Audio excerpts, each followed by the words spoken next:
Hello and welcome back to Lonnie's Luxurious Podcast.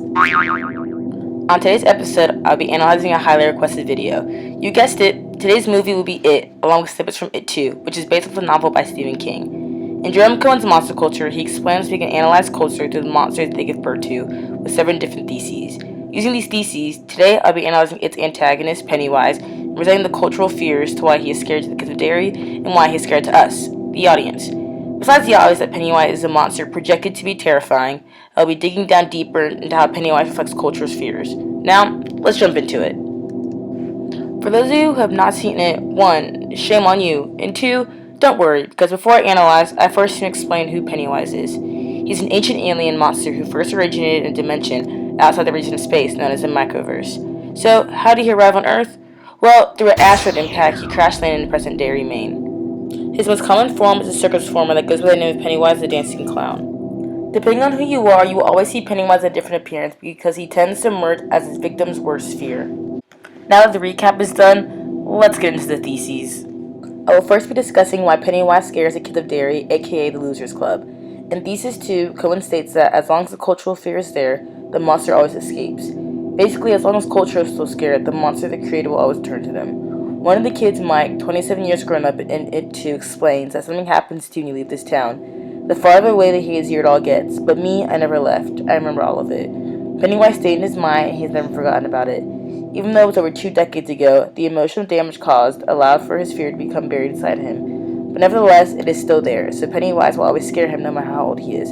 This idea is seen in Pennywise's voice in the trailer for It 2. For 27 years, I dreamt of you. I craved you.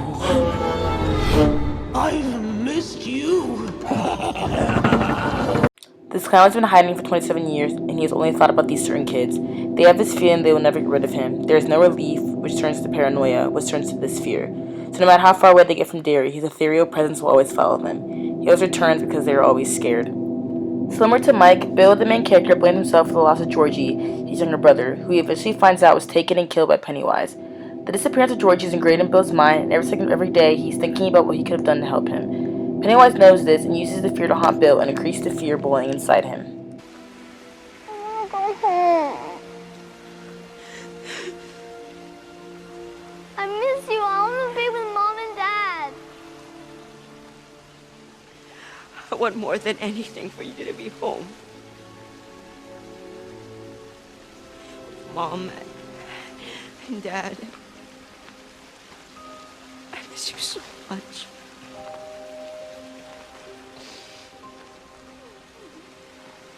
I love you, Billy. I love you too. In that audio, it is disguised as Georgie, and even though Bill knows it's not really him, he still continues the conversation with him. Why? He feels the dire need to connect with Georgie because of the feeling that's his own fault for his demise. Pennywise will always be able to return to Bill because there's now this immense fear in him that Pennywise is still out there and will kill another like he did to Georgie. The cultural fear in Derry regarding the thesis is the removal of kids from their youth. Kids want to stay young forever with no responsibilities, but Pennywise made these 7 kids grow up and face their inner demons. Okay, let's discuss why Pennywise scares us. To begin, we'll be looking at Thesis 4, which describes how the monster dwells at the gate of difference. Showing something as different and against social norms is a justifiable way to coin them as monsters. An auxiliary antagonist similar to Pennywise is a kid named Henry Bowers, who is a high school bully that intimidates all of the kids in town. Henry and Pennywise both value the negatives in life and hostility. Well done, Henry! Kill them all! Kill them all! Kill them all! Kill them all! In the clip we just heard, Pennywise alters the TV and makes it appear as if a children's show is chanting to kill everyone. Henry then perceives the murderous father and attempts to kill the Losers Club on a killing spree as he's influenced by Pennywise. In relation to Thesis 4, our society values certain things, and the people who have different ideals or do not conform are viewed as monsters. Pennywise resembles an interior culture. We value life and frown upon those who kill, while Pennywise values murder and the loss of innocent life. This is seen through his manipulation of Henry Bowers because he forces him to slaughter his father and encourages him to harm Losers Club. People who bring death upon the world are given the title of monsters. A common example is Hitler. Similarly, we value justice and closure while Pennywise paves the way for justice not to be served. The death of all the kids is turned into a missing persons case. No killer is ever captured, and that causes chaos and panic to spread out. Pennywise does not pay for his crimes he's committed, and we don't like that because we don't like grief. Our society loves seeing justice served and cases closed. Pennywise creates an atmosphere where kids and adults are terrified because they know the killer's out there and there's nothing they can do to protect their loved ones. The cultural fear with Thesis 4 is the interior culture that Pennywise sets. He does not match up with our fixed ideologies and we see that as monstrous. He is the hypothetical gates of indifference because everything our society values, he breaks down and imposes new altered beliefs. Don't you worry, I have another thesis. Thesis 3 states that a monster is dangerous, a form suspended between forms that threatens to smash distinctions. Monsters bring upon a somewhat category crisis. This is perfectly exemplified in the name of this monster. His name is literally It, because we don't know what it is. Based on his laughter, it is hard to tell what kind of species he really is. It goes from a typical clown laugh that we can decipher into a foreign noise that's not associated with anything we know. It sounds distorted, and the fact that we can't connect him to any known species is horrifying. We don't know what he is because he's a brand new species, corrupting our man-made categories like mammals, teenagers, adults, reptiles, stuff like that. Saying Pennywise is less scary than saying It, because when a creature is given a name, it's given an identity, which is more acceptable to society. When we call him It signifies that the unknown is automatically alienated. The cultural fear is of someone destroying the hierarchy built. Our modern-day hierarchy is not strict, but it's adaptable enough for everyone to be where they want to be, as long as it's a category that's known to man. Take this scenario. When you're younger, you plan what you want to be when you grow up so you fit somewhere in society. At the moment, your category is child. When you grow up, one longs to fit into the adult category. We ingrain in young minds that you need to have a certain profession, a certain way of acting to fit into the flexible hierarchy.